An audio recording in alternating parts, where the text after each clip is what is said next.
We had a pretty large bang associated with the caution and warning now.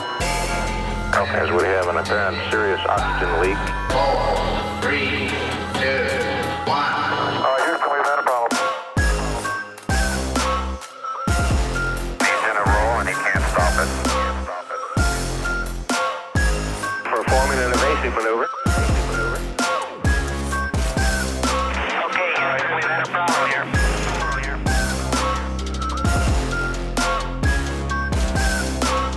I think we need to do a little more all-weather testing.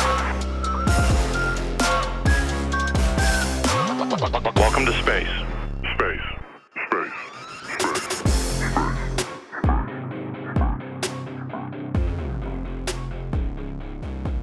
Hello, listener, and welcome to Failure to Launch, the space history podcast where we take you through every mistake, failure, and explosion that made modern space exploration possible. We are your hosts, Quinn, he, him. Chris, he, him. And it goes Chris, he, him. And today, we're talking about the 1980 Plesetsk Disaster, when a Soviet rocket detonated on the launch pad, killing almost 50 people. How's everyone doing? I'm doing so good. I refuse to answer that question without a lawyer present. We were talking immediately before the intro about well, do we want to do some nice, let's shoot the shit, let's do some chatting. That's always fun, gets the creative juices flowing. But after that intro, it does kind of feel a little A, inappropriate, and B, coerced. Oh God, it really is going to be an angry episode. This is the awkward small. Yeah, what I'm trying to engineer right now is the awkward small talk at a funeral. What a hell of a way to die. He was a great man. So yeah, other Chris, you say you're doing well. Chris, you are reserving your wellness. We can come back to this later and see whether this episode helped or harmed. It will likely harm. But yeah, we are going to be talking about what, as far as we know, this is the second most deadly space disaster in history. The asterisk there is the Intelsat disaster, because no one knows quite exactly how many people died in that one. What do you mean no one died? Yeah, if you believe the more sensational numbers, it's several hundred. If you believe China's numbers, it's 0. So this one, all the peasants used their iframes and everyone managed to it's their numbers say 0 brackets, and then they all got ice cream. They all backdashed at the same time, then Wen got a delicious succulent meal. One of these, I know I keep saying we're going to talk about Xichang. One of these days we are going to talk about everything at Xichang and why that place does that. I feel like that's very useful marketing for you. You can keep promising to talk about Xichang, but never actually do. And so that's what the appeal is that it will happen eventually. Yes. But what happens eventually is the talking about it. It's just I have never seen in my life, all of a country's space disasters concentrated in one place the same way China does with Xichang. Even the Soviets, the Americans, their stuff is kind of scattered all over the place. Plesetsk, Baikonur, Cape Canaveral, I'm blanking on the nightmare from Vandenberg.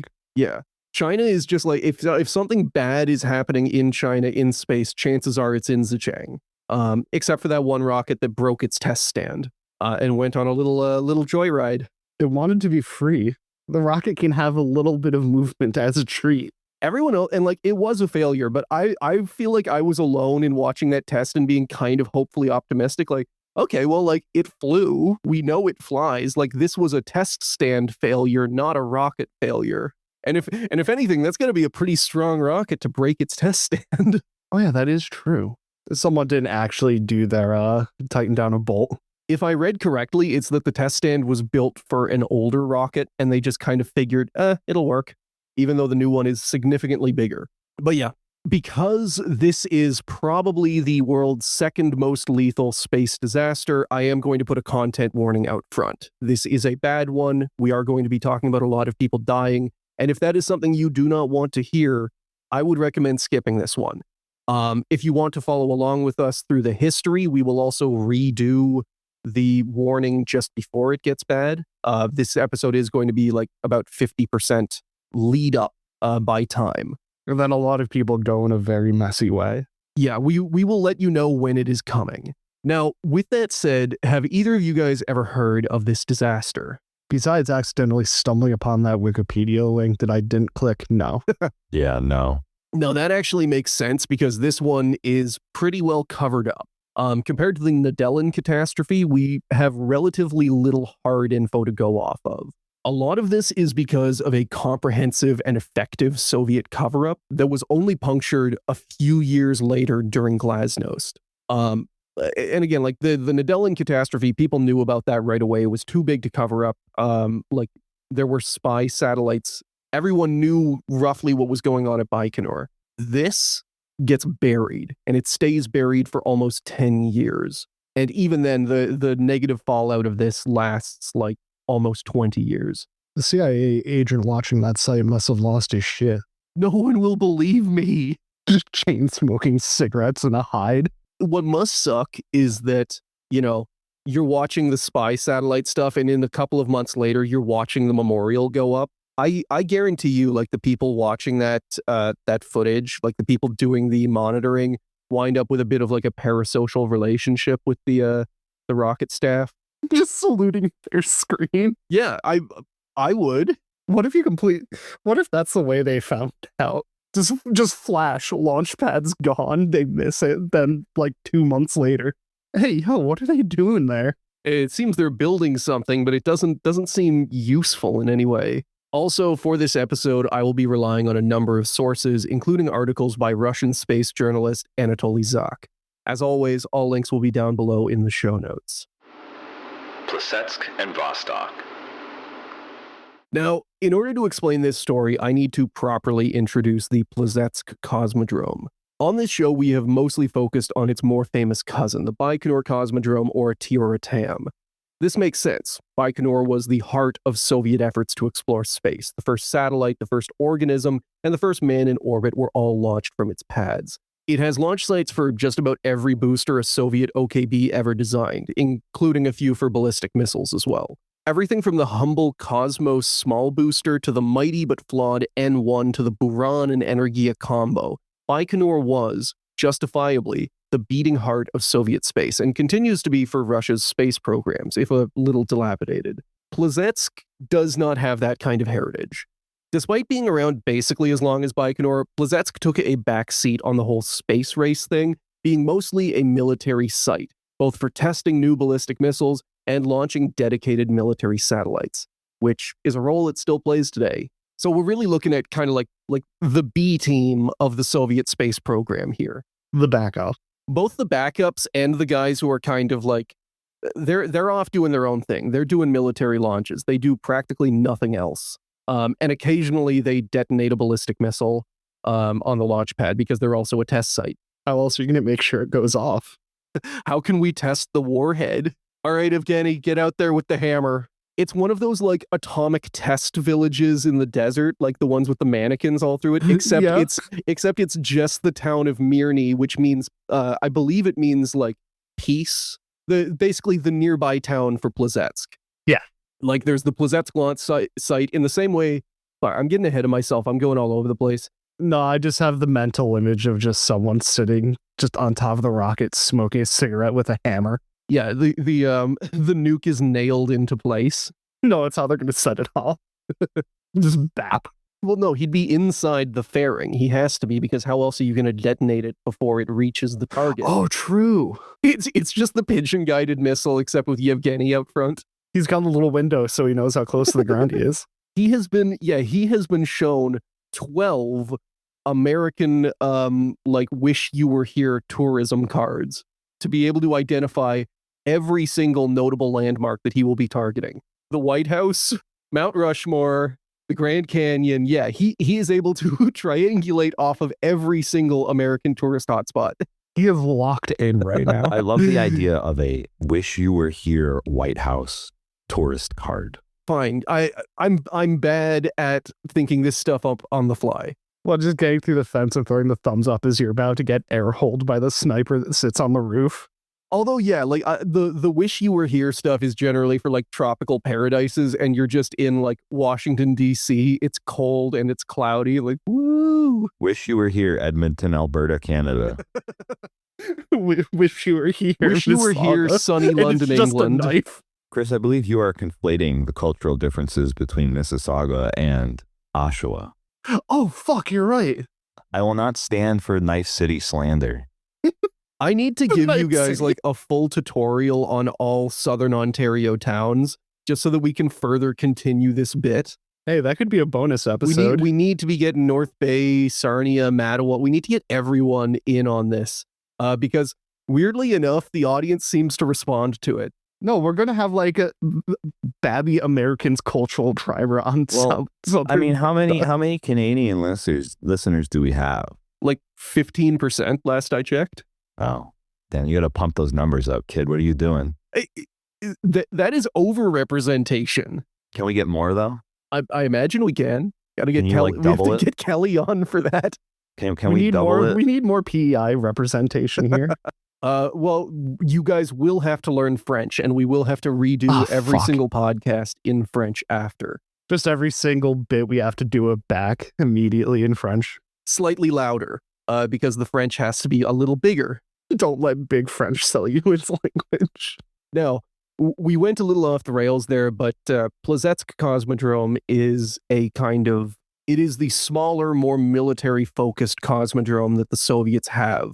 Now, in early 1957, even before the launch of Sputnik and the revelation that the USSR had developed a new weapon that could put an atomic warhead anywhere on Earth, the Red Army was preparing for how and where to stage their new doomsday weapon. Though the Soviets would eventually form a new branch for missiles, their strategic rocket forces, in 1957, the branch that owned the missiles was the Red Army, specifically the artillery forces. And similar to in the US, there was a huge debate and war between all of the branches over who would get to own rockets. So while in the US, the Air Force would eventually win out, the Soviet Army won. And in both cases, you wind up with the Navy basically going like, well, we want to own our own for our subs. Really just showing that, yeah, like this is the truth everywhere. I guarantee you the same thing happened in China. We had Katyushas. The rockets are ours. You can launch them from a plane. Oh God, the mental image of just throwing the a funniest part is Vostok that out the all of those debates did just turn into like weird legalese. No one actually said we should own them because it's going to fit into our like how we intend to use our aircraft or our tanks or whatnot. It's purely just like legalese of no, it's a guided artillery shell. No, it's an unmanned plane. just kicking a Vostok out the back of an AN-225. At that point, yeah, it's just kind of like fuck it. Coast Guard gets them. The Coast Guard nuclear Shut the deterrent fuck is here. up. The USPS is going to operate our ballistic missiles. Do not annoy me more, or I'm giving it to the Salvation Army. No, just a what is it? Just an Ohio or Columbia painted up like a Coast Guard boat. Oh, hell Just yeah. white with a nice stripe. Now, while Baikonur was an ideal test site, the military quickly realized that Korolev had tricked them yet again. He'd picked Baikonur as a space launch site first and a missile base second. If you wanted to launch a ballistic missile at the US from Baikonur, you had like limited range and they would have significantly extra time to see it coming and potentially shoot it down.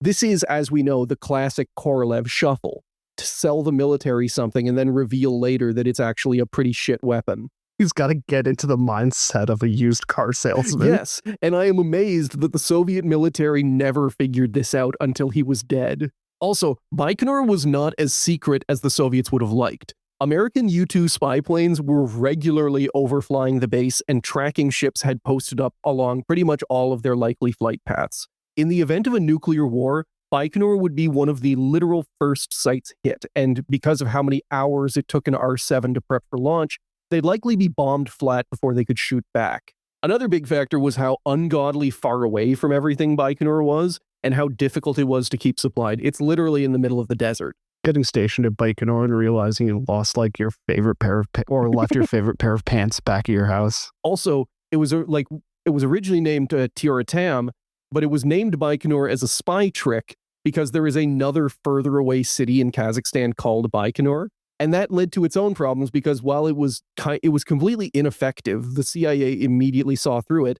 A bunch of Baikonur Cosmodrome supplies for the rest of its existence would occasionally just be sent to the wrong city. Oh, beautiful. So you're just in like some like small Kazakh city, and a fucking truck with a missile on the back just rolls up and asks you for directions. The population of that city must have caught on at some time and just started using that address. That is mine. Yes, I'll sign for it.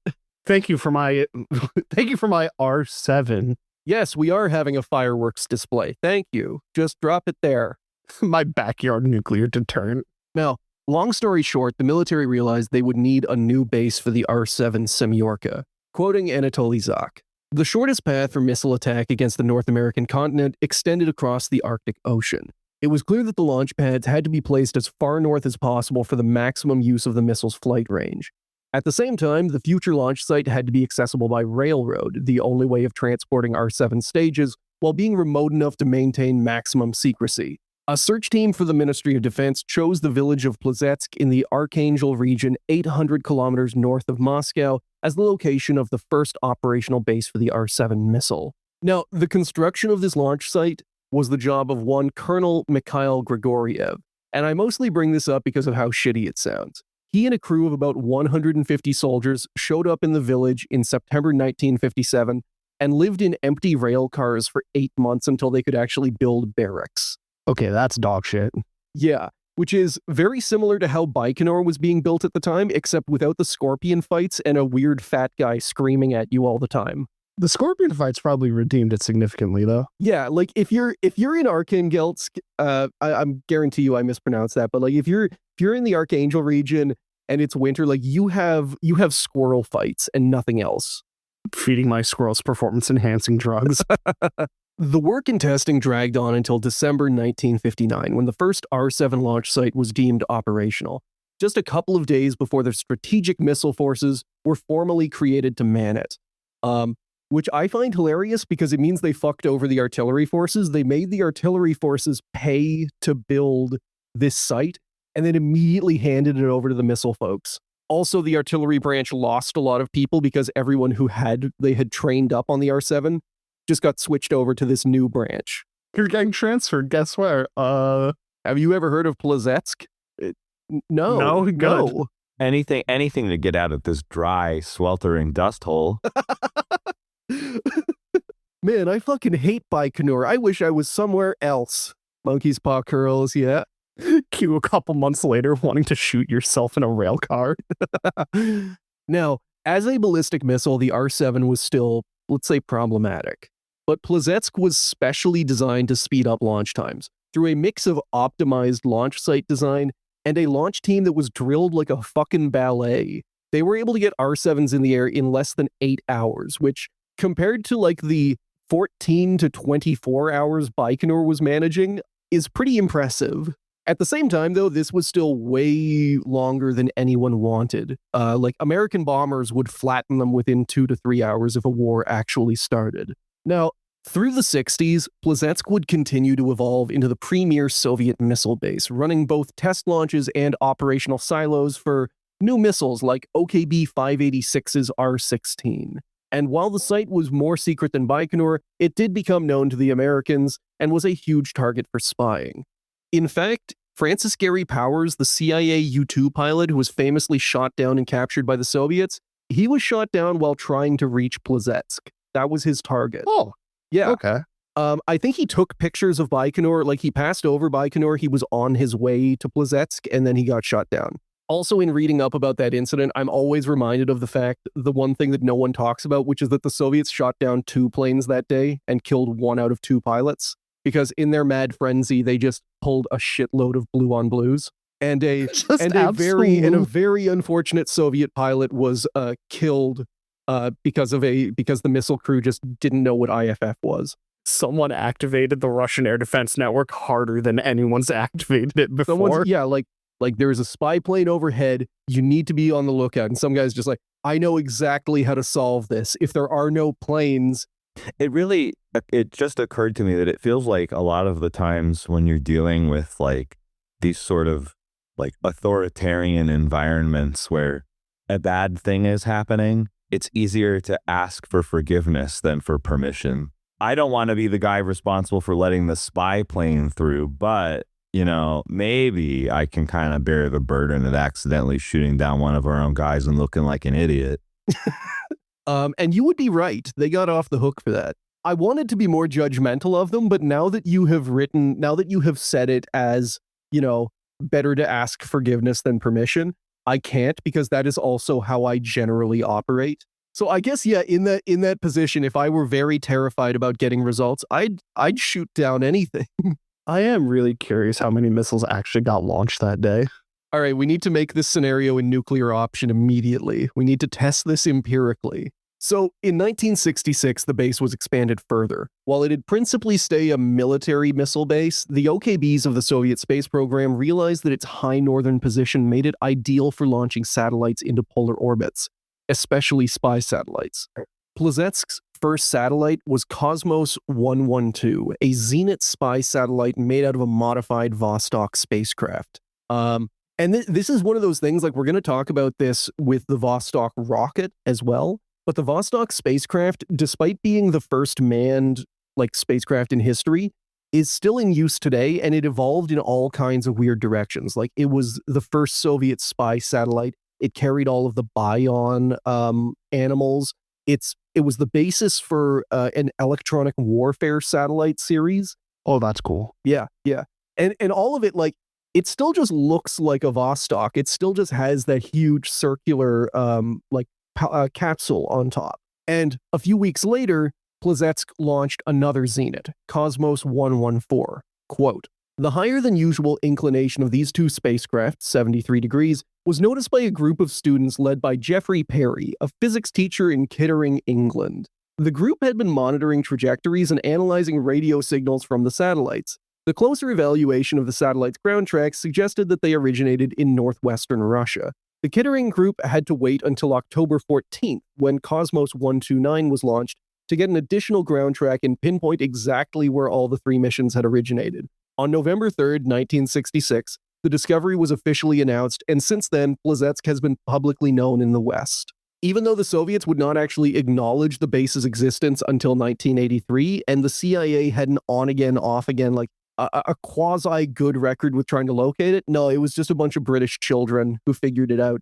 This is while those fucking Italian brothers were doing fake lost cosmonaut shit, a physics teacher and his elementary school class were able to identify a top secret Soviet launch site. That's absurd.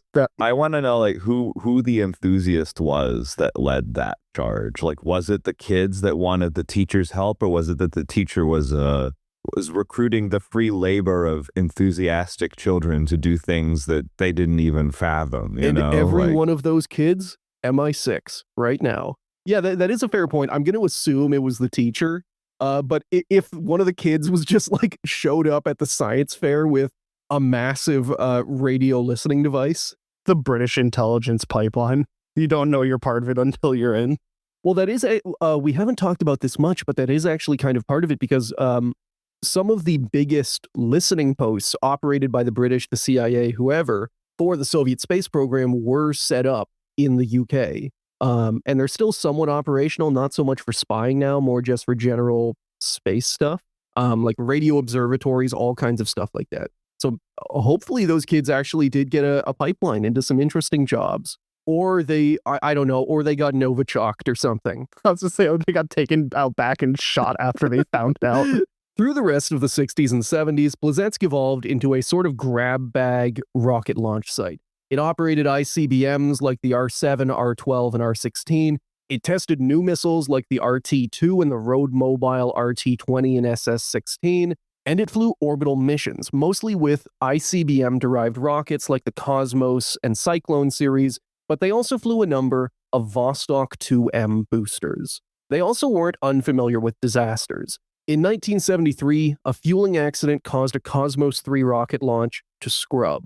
Then, while crews were trying to deactivate the rocket, it detonated on the pad, killing 9 and severely injuring another 11. We will be talking about this one separately in the future. I wanted to bring it up because the 1980 disaster we're going to talk about often gets conflated and confused with this 1973 one. For example, no one can really agree whether the memorial that is at Plesetsk is for the 1980 disaster, the 1973 one, or both. Now, I should probably explain the Vostok 2M and how a booster that carried the first man into orbit was still flying in 1980, and how it actually still kept flying until 1991. I'm sure a lot of listeners of this podcast are aware of the rough Soyuz rocket family tree, how the R-7 missile became the Sputnik launcher, became the Vostok manned launcher, became the Voskhod, became the Soyuz, and that's what we know and love today. But this evolution wasn't linear. It branched out, and a lot of those branches actually overlapped. For example, upgraded R-7 missiles were still in service in 1968, when new Soviet Soyuz rockets were flying cosmonauts into orbit. One of those evolutionary branches that didn't go extinct was the original Vostok launcher, the one that carried Yuri Gagarin and the Vanguard 6 into orbit. So this one's a little weird, so I'll ask everyone to follow along with me.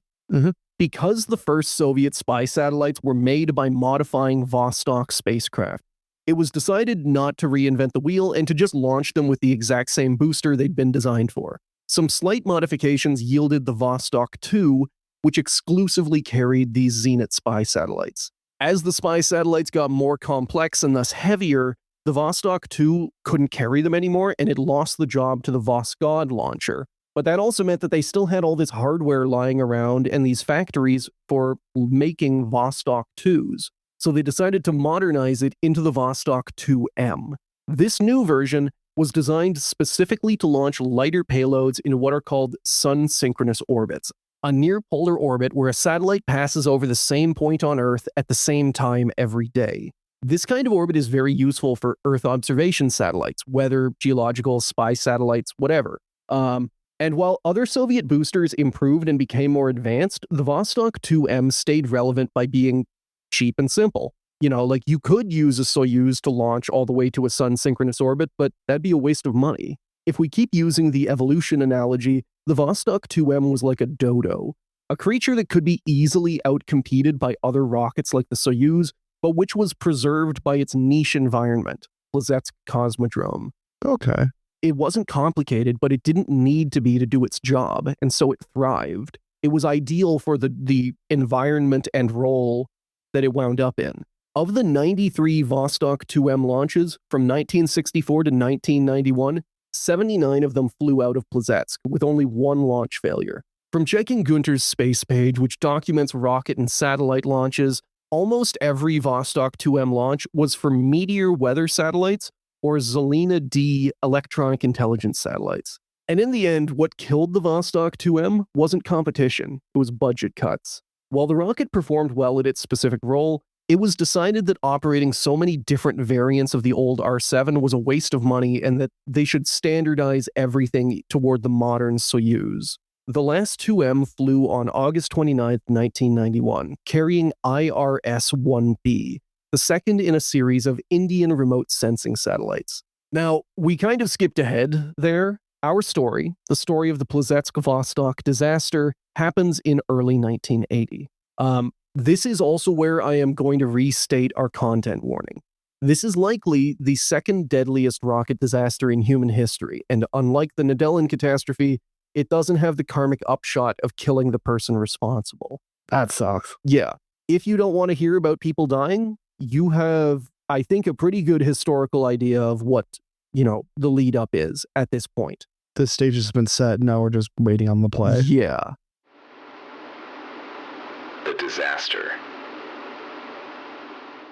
Now, like our last episode on the 2007 Chinese ASAT test, this is a topic with a lot of information surrounding it and giving context to it, but with criminally little information on what actually happened and how it happened. In fact, I was able to locate no English language sources that actually describe the disaster in detail, and I am working off a number of translated Russian articles. They do, however, line up with the details provided by sources I trust, like Anatoly Zak, but I'm putting that warning in there anyway. The launch was scheduled for 9:16 p.m., March 18, 1980. The rocket was a standard Vostok 2M carrying a standard payload of a Zelena D electronic intelligence satellite. The Zelena D was part of basically a two-type system. The Soviet military operated a large number of small Zelena O satellites, and when any of these detected interesting radio transmissions from Earth, a more capable Zelena D would be tasked with doing a better check. Basically, the Zelina O was a detector and the D was an investigator. Okay. Back in Plesetsk, the launch preparations went completely normally. The day before, the rocket had been levered into its Tulip launch cradle and passed all its pre-flight tests without issue. 2 hours before launch, the rocket was fueled with kerosene, it had its oxidizer tanks topped up, and finally, it was filled with hydrogen peroxide. While the Vostok family and its descendants don't use peroxide as a fuel, they do use it to power various systems around the rocket. Basically, if you run peroxide over a catalyst, it produces a lot of high-pressure steam, which you can then use to run different mechanisms around the rocket. The Vostok, the Soyuz, their fuel pumps run on this peroxide. Huh. Most rockets nowadays power their own fuel pumps. You have to get them going, but they divert a little bit of the thrust back into powering the pump. Shortly after the peroxide was loaded at 7:01 p.m., the rocket caught fire. Less than 4 seconds later, the entire launcher exploded. The whole chain of events happened so quickly that no one, the rocket systems or the ground crew, was able to send an alert. According to witnesses, only a Captain Alexander Kukushkin had time to shout, "Remove the voltage from the board," over his headset. He died immediately after. The explosion destroyed the Vostok's launch pad and ripped through the nearby fueling hardware. It'd take Oh, shit. 4 years total to repair them. Witnesses reported 3 or 4 secondary explosions then booming around the pad. There were 141 ground crew working on or around the rocket when it exploded.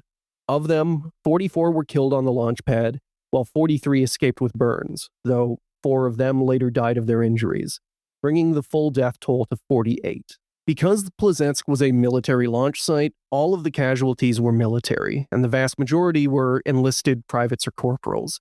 Kids bright and motivated enough to be picked to serve in the prestigious Soviet rocket forces for their mandatory service.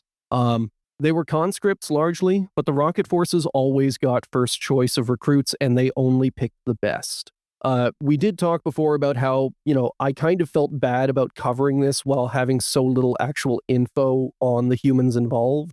Basically, as death tolls rise, coverage tends to get more impersonal, but I also don't want to embellish history. I don't know how motivated these people were, or if they did love their jobs. But I do know for a fact that in the ranking of Soviet military branches, the rocket forces were above and beyond the most exclusive, the most prestigious, and those who worked there were almost all you don't get conscripted just into the rocket forces. If you're going to work in the rocket forces, it's because you went to air cadets. It's because while you were in school, you did the rocket club. The soldiers who were at Plesetsk at the time, I think, were space enthusiasts. Something you get headhunted into. Yeah, or something that you work at for years and years. Basically, no one wound up at Plesetsk on that launch pad just by, I'm just going to do my 2 years and then I'm going to go home. Yeah, the people there weren't there by accident. They were there most likely with purpose. Oh, yeah. Yeah, they were those who excelled and had good extracurricular experience. They were people who fought for it. And there was a lot of competition when it came to who wound up where, both in terms of the branches fighting over, good kids. And, there's only so many spots in the rocket forces. It's tiny. People compete for it. And while I don't have a lot of info on it, I did want to talk briefly about the heroism of the people involved in this disaster. Because in every disaster like this, there are stories of people who could just run, but chose to save lives instead.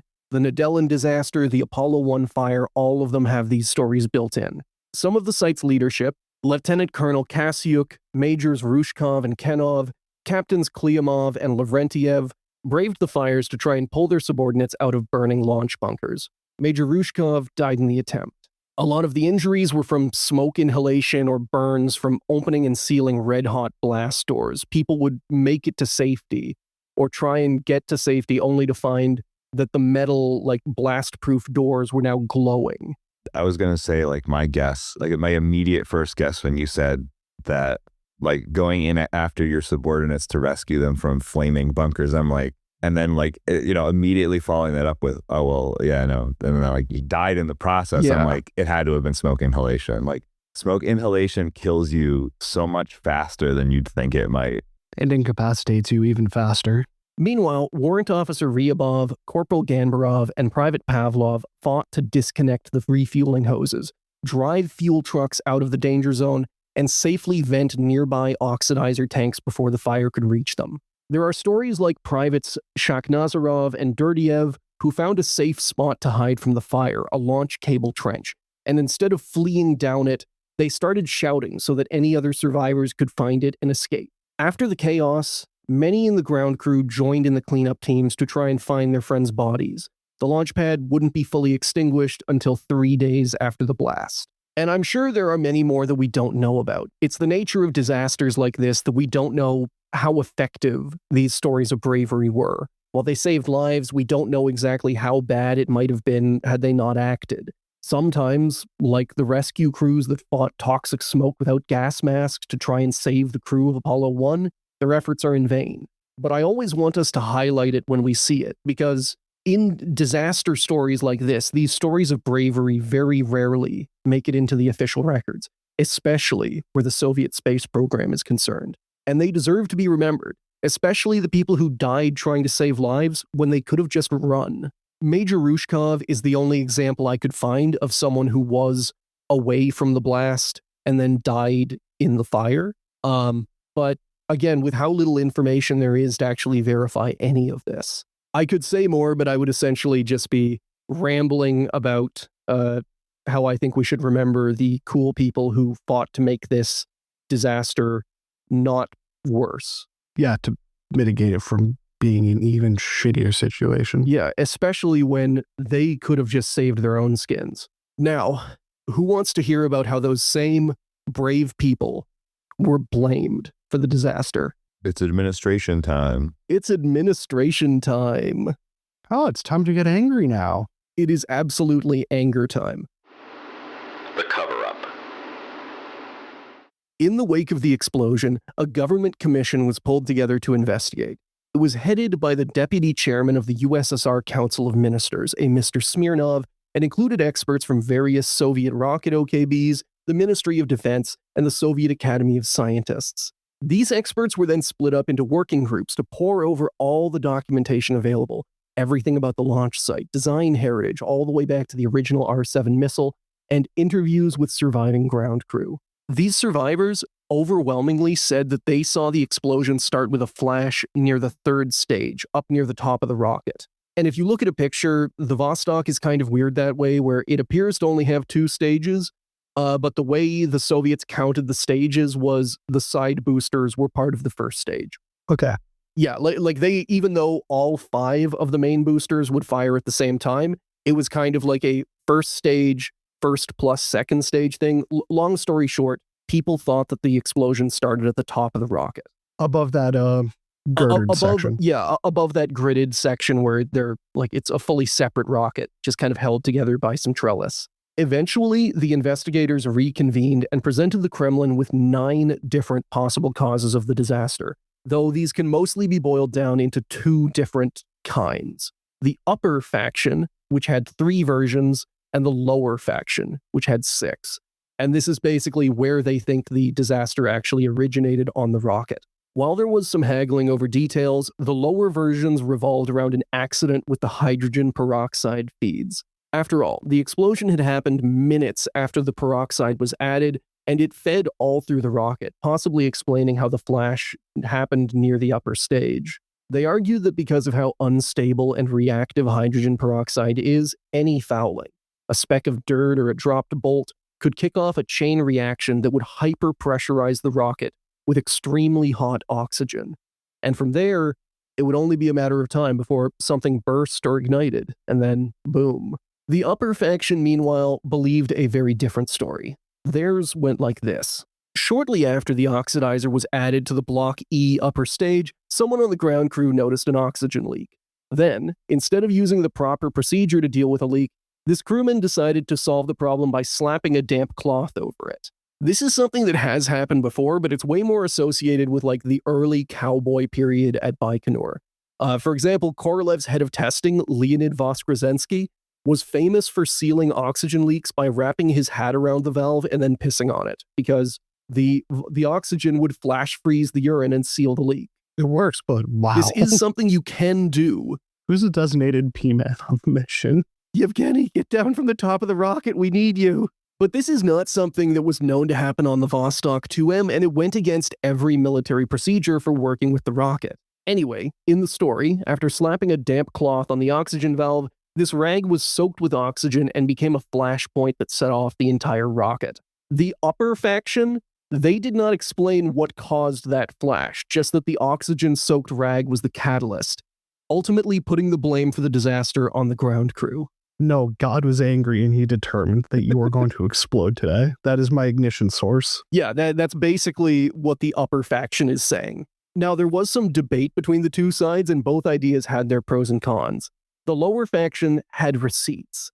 The surviving and unburnt parts of the rocket were almost all from the top, far away from the peroxide storage tanks. Furthermore, witness testimony made it clear that even while there was a damp cloth present as a backup, the oxygen leak had been dealt with and approved minutes before the blast. Although, as a side note, this also found a problem because the method they used was they found out that the crew had solved the oxygen leak using a non-approved method, but it didn't use a rag. It used what the crew called a homemade chute to drain out all the excess liquid oxygen. Shoot? A chute. Like, there was a leak inside the rocket, so they sealed the leak properly, but now they still had a bunch of, like, liquid oxygen pooling in the bottom of the rocket. So they opened up a valve and used a bucket and a chute to get it out of there. Okay. Makes a lot more sense.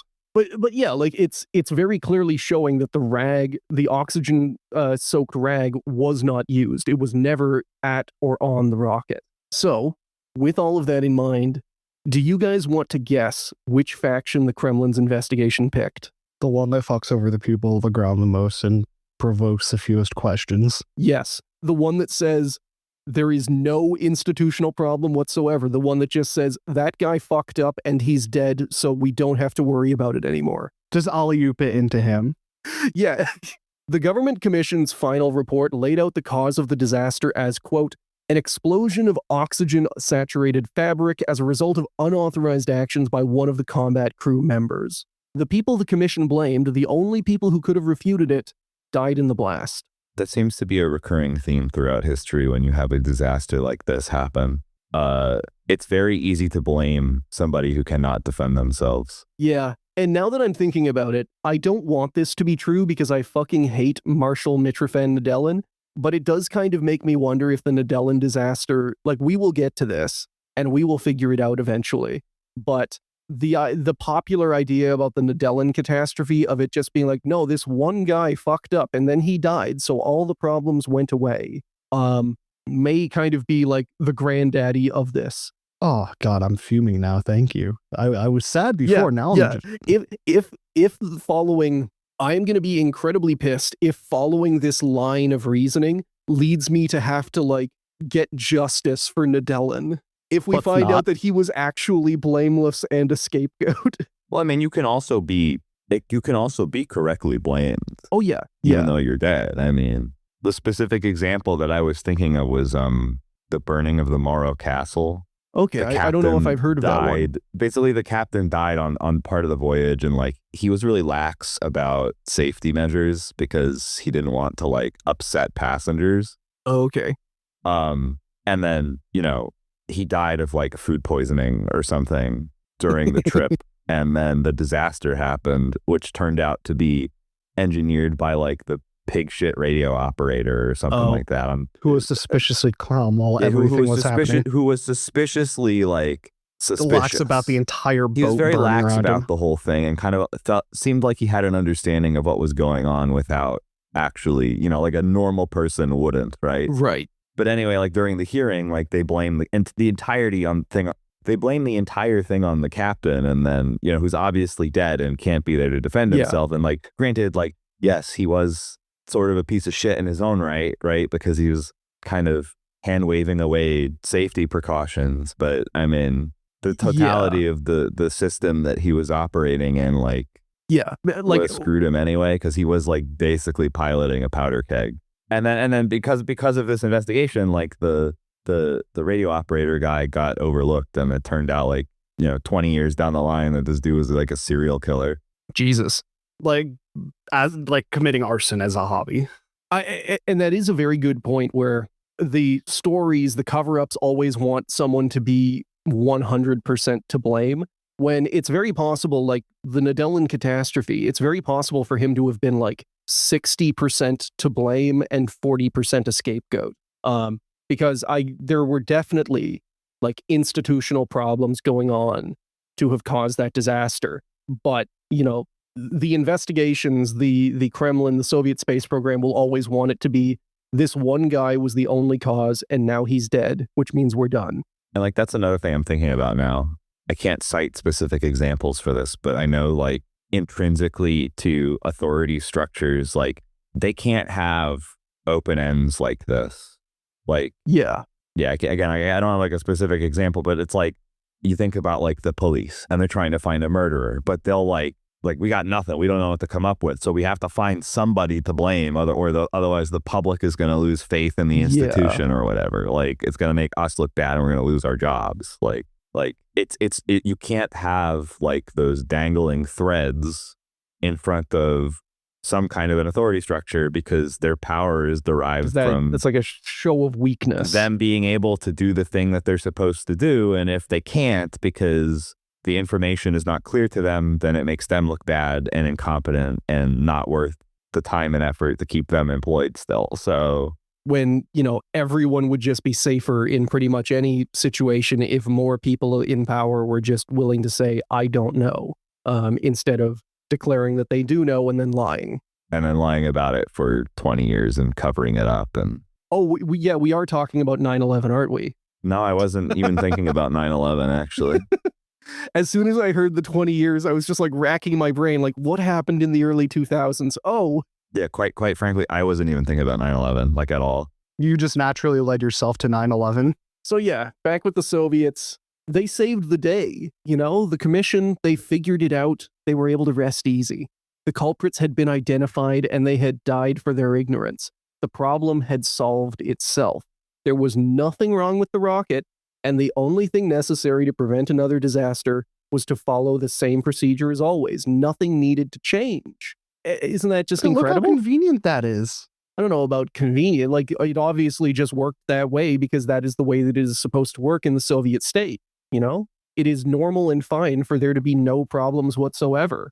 Gonna get a brain hemorrhage. The commission decided that the blast was a freak accident and that nothing could or should be learned from it. And then another one almost happened. On July 23rd, 1981, another Vostok 2M nearly detonated in its cradle, and it would have if not for the quick action of its ground crew. They were able to save the rocket and their own lives. When the rocket was safed and investigated, they found its hydrogen peroxide lines overpressurized and the peroxide tank fouled with chunks of lead, which kicked off the chain reaction.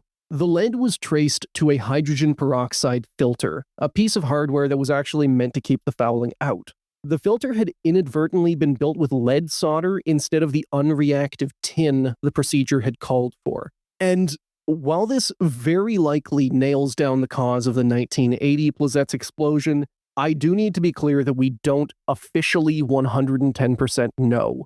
The hydrogen peroxide tanks in the 1980 rocket were completely destroyed and no filters were recovered, so we can't say for certain if it had the same lead solder flaw. However, that is very much the accepted and believed cause of this disaster. People are 99% on this, even if we can't say we're 100. So yeah, while not, without a shadow of a doubt, they were pretty well able to identify what they thought was the cause of this disaster. And the commission's findings did not change. They didn't even reconvene to consider what had happened. For the rest of the Soviet Union, the rest of the existence of the Soviet Union, and a pretty good chunk into the Russian Federation, this disaster was officially caused by one guy fucking up with a rag. Fantastic. And you mentioned before, Chris, about, not wanting to appear weak in front of the public by admitting that they can fail or don't know things.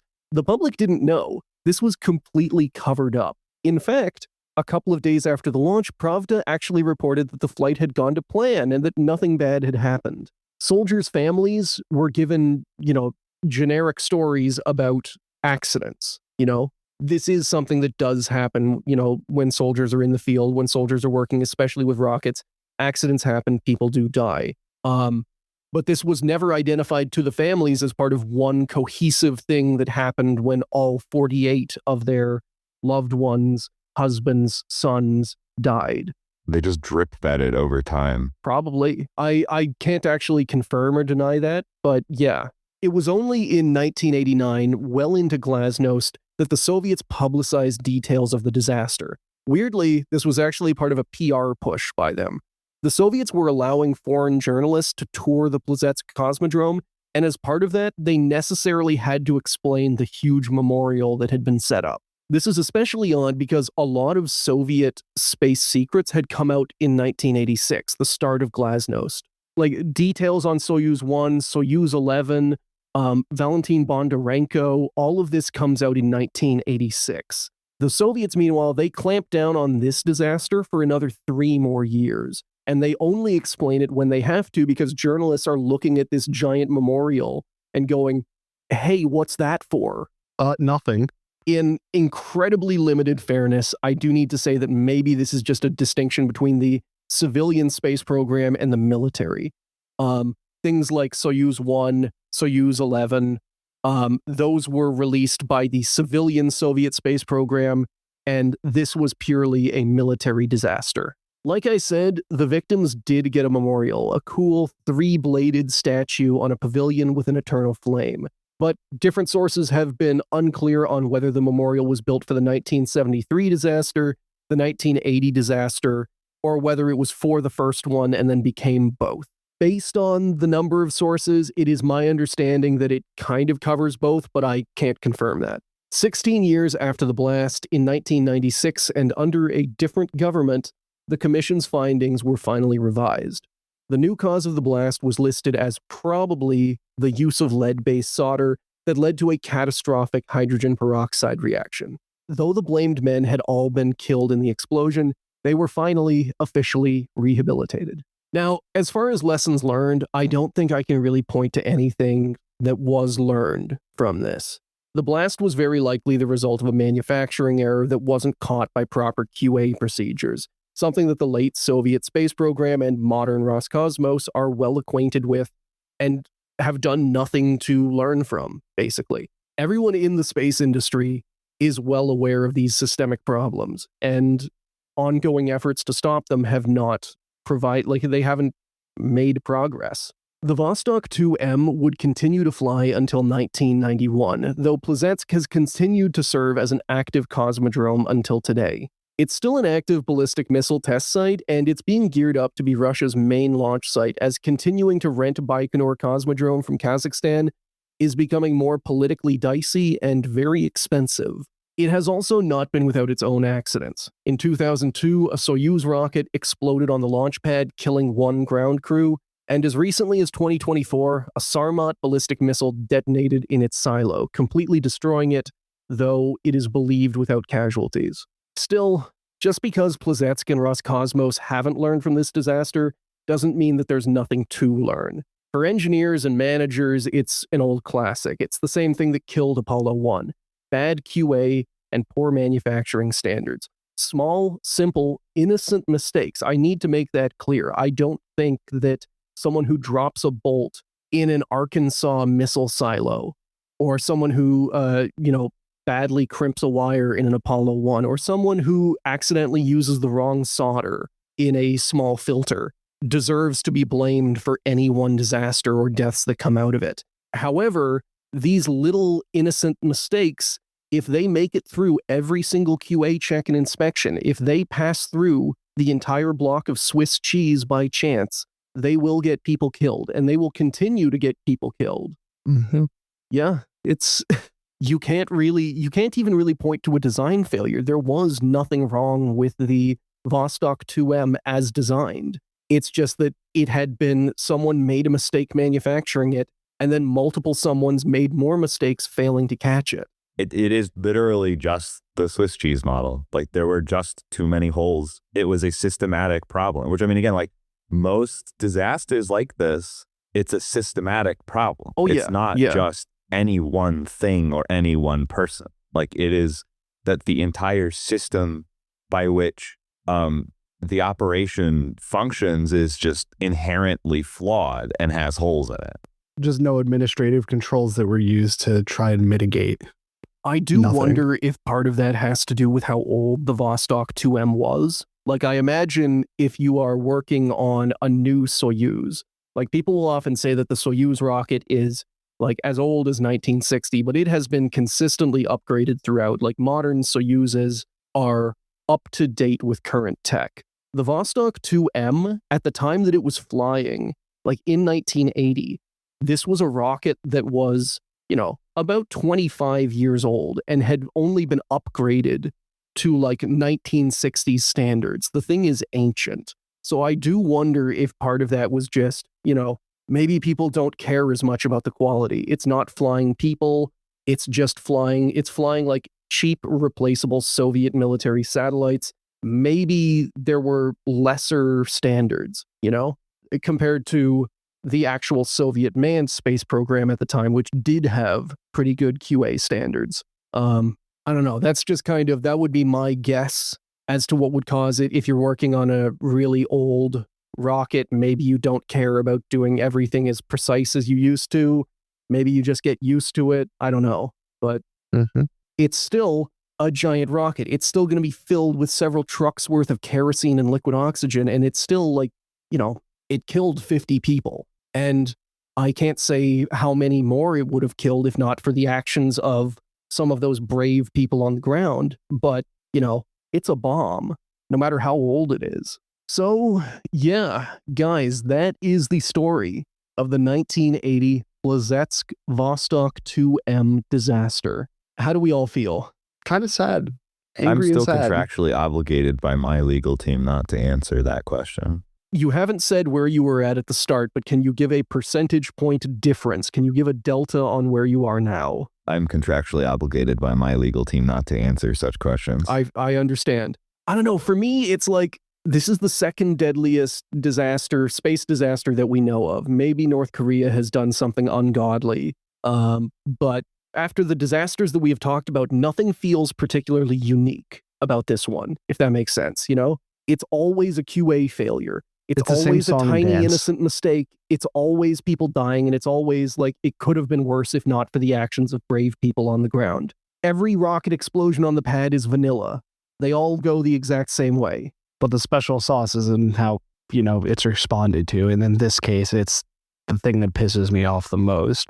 Yeah. People on the ground getting railroaded. Well, like, and we'll figure this out whether this happened with Nadelin, but it happens with Apollo 1. You know, like NASA had horrible crisis communications, basically denying that it happened. They attempted to throw engineers under the bus. It, you know, the administration moving to defend itself.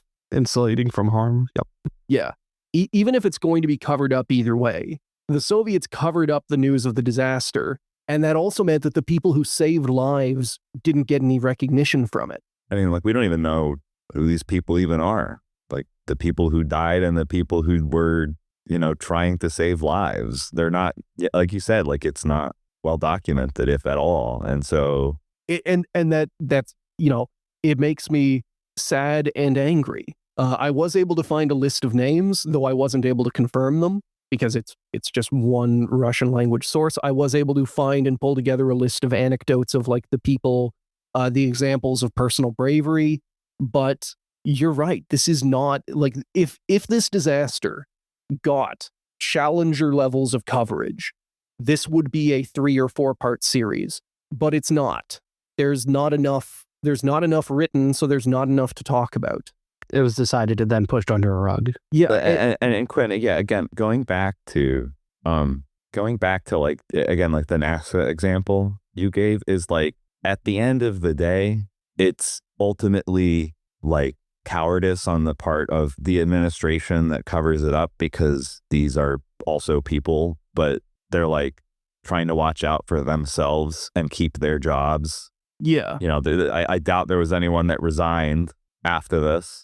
If you can sweep it under the rug and then not ever have to worry about it again until you retire, then... Yeah. And as we've talked about, the 1990s was a wonderful time for a load of people.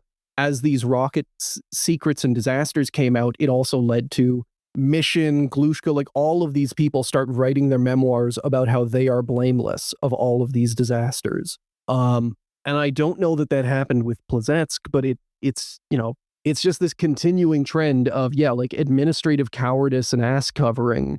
Blaming the guy at the bottom rung for a problem that, he systematically has no control over. Like, he's doing the things that he is supposed to be doing within the confines of the system that the administration had a hand in developing. So even if it was the rag, even if it was Corporal Bloggins put the rag that he wasn't supposed to use on there, that's still like, if for it to have gotten to the explosion, like there would have been institutional problems, no commanding officer told him not to, and it would have been covered up the exact same way. For me, this, like, the cause of the rocket exploding doesn't even matter all that much, because the result would have been exactly the same. It would have been covered up and the ground crew would have been blamed, regardless of whether they did it or they didn't do it. At least in the Soviet Union, in the historical context of the Soviet Union, these disasters always end the exact same way. Everything is fine. It's because of one guy who fucked up, and don't worry, he's dead now. Yeah, like this kind of safety culture stuff is like something that they really drill into us at work. Because again, I work at a hospital, so like avoiding situations that could put people's lives at risk is like a paramount business culture thing, right here. So like these types of problems do not exist in a vacuum. Like, it is an institutional problem that you can go through multiple steps of not having some kind of a safety overwatch for what's going on. Like you said, like there could have been a commanding officer to tell him, hey, don't do that. Like there could have been a culture of instilling in commanding officers to do those things. Like there could have been a culture, like again, like any step of the ladder here could have been somebody pushing for improved safety regulations at this launch site, which just there was not. If it was able to go through every single hole of cheese that it did, like clearly there was not enough there to, like, again, like this was an inevitability. Like this was going to happen at some point. Not to mention another thing that we've seen with a lot of space disasters. Admittedly, we haven't covered this as much because this is getting into like Challenger, but you need to have the ability for information to move upwards as well, because maybe people were calling this out on the Vostok 2M assembly line. Maybe they wanted... And some middle management guy was too afraid to tell his superiors because it might make him look bad, or it might get him fired. It's his ass on the line, right? Like, like that kind of culture in which the free flow of information up and down your chain of command is restricted, or, otherwise just doesn't happen. Like, that's an institutional problem, which should not happen. And this is the result. So, don't do that. Simply don't. And another thing, I don't want to keep another thinging this, but while researching this and specifically looking at Korolev, one of the things that he kind of grew out of at the time of the launch of Sputnik 1, he was very much in favor of punishing people if they fucked up. There was one example while waiting for an R7 launch, a technician came forward and admitted that he had dropped a bolt inside the rocket. And they had to go inside and painstakingly spend hours looking for this bolt. And Korolev, whenever he heard that like one of these visiting dignitaries had given the guy a week's pay in congratulating this technician, like started screaming, he reprimanded the man, he took the money back. And that's definitely not a good way to run a space program. You want people to admit when they've fucked up. Yeah, and I know this from firsthand experience from my last job. When your boss operates through a principle of fear, it's not going to pan out well. No. For his business. Mm-hmm. Because your employees, whom should be like an extension of yourself, are not going to communicate with you out of fear of displeasing you. Yeah. It's just, this is why these types of like hard authority systems just don't work. Yeah. If you're going to run an operation the people underneath you should be able to, through some means, communicate to you if there are problems. They should not be afraid to speak up. Like, they're going to, like, it's like one of those things, like, if you're like a really strict parent, like, you know, it's like the harder you squeeze, the more that will squeeze through the cracks, right? Like the harder your grip is, the more iron your grip is on someone, the more will squeeze through the cracks. So it's just like, you're just doing it incorrectly. Like, you can't just apply this much force and then expect that things will just all work out for you. Yeah. And to kind of circle back, we don't know that happened with this disaster, in large part, again, because of how little is written about it, how little solid information we actually have. Like we said, we don't even know 100% that it was the lead solder. It could have been something else. Right, but we're making the best speculations we can with the information that we have, and therefore... I don't really have anything to cap this off with. If not fun, then I do hope that this episode has at least been informative. We do try and make episodes entertaining, but this is stuff that if you want to learn about space history, you need to learn about this, and these people deserve to be learned about. Listener, goodbye. Listener, rags are evil. Goodbye. Goodbye. I love space. I love learning with my friends. Space is the dream that explodes people, I've come to learn. Everything wants to kill you. Everyone wants to go there until they realize how difficult it is. Thank you to everyone who have signed up to support the show, and a big shout out to all of our top tier patrons.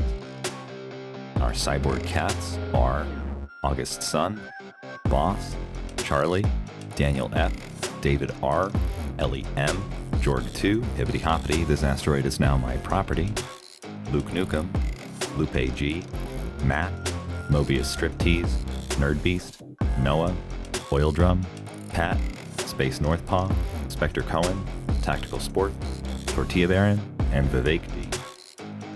Our space dogs are A Union Thug, At Guy is Best Guy, Adam H, Angry Old Man Yada Yada, Anthony C, Otto Fox, Band User, Baron M, Ben L, Boomzilla, Brent D, Cantaloupe Was Taken, Chainsaw Snuggling, Charles G, Cole C, Captain Lag, CSD 2016, Daddy Bongo, Double Time, Dr. Shockmaster, Hank, Aaron, Fractal Moonlight, Furious Luddite, I Hope You Have a Good Day, Ian W, Emmanuel L, JMM, James A, James C, Jamie K, John C, Johntastic, 20x6, Kara Chameleon, Kate D, Corbin the Dog, Korlev's Condiments, Lane of the Wired, Lens Wipe, M, McLean C, Mar, Nick S, Norman W, Panda,